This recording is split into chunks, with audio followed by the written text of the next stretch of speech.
ওই জামানায় মাজলুম থেকে আমাদের পক্ষ থেকে সহানুভূতি পেয়েছেন, তাদের পক্ষে আমরা দাঁড়িয়েছি। গুমকে ভয় করি নাই, খুনকে ভয় করি নাই, জেল জুলুমকে ভয় করি নাই। আল্লাহর জমিনে আল্লাহর দিন কায়েম হবে, আল্লাহর বান্দারা সুখে শান্তিতে নিরাপত্তায় জীবন যাপন করবে। এজন্য আমরা সে সময় কথা বলেছি, এখন যদি মাজলুমরা জালেমে পরিণত হন তাদেরকেও আমরা ছাড় দিব না। আমাদের সাথে তো ক্ষমতাশীল দল, বিরোধী দল যারা আজকে সংসদে নিয়ে আছেন তারা সবাই ছিলেন। অনেকের সাথে আমরা জেলে একসাথে জুলুমকে আমরা বরণ করে নিয়েছিলাম। আমরা অনেক জুলুমের শিকার ছিলাম, সাক্ষী ছিলাম, আপনারা আমাদের সাথে ছিলেন।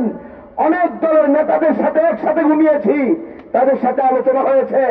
এই জুলুম, এই অন্যায় নিরপরাধ ভাবে মাসকে মাস, বছরকে বছর একজন মানুষকে অন্যায় ভাবে আটকিয়ে রাখা, বিচারহীন ভাবে সন্দেহজনক অপরাধী এইভাবে আটকিয়ে রাখা, এটা যেন আমাদের কোন জালেম, আমাদের কোন দুশ্মনের উপরেও না হয়। তখন তো আপনারা আমাদের সাথে ঐক্যমত ছিলেন।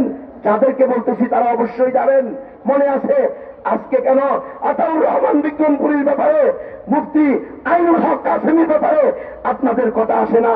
কেন আজকে হেফাজত ইসলাম সহ যারা নিজেদেরকে ইসলামী রাজনীতিবিদ বলেন, যারা ইসলাম প্রতিষ্ঠার কথা বলেন, প্রকৃতপক্ষে যদি ইসলাম প্রতিষ্ঠার কথা বলেন তাহলে যারা ইসলামের ধারক বাহক উলামায়ে হক্কানি রব্বানি তাদেরকে যেই নামেই গ্রেফতার করা হোক তারা অবশ্যই মাজলুম। তাদের পক্ষে কেন আমাদের বিবৃতি আসবে না?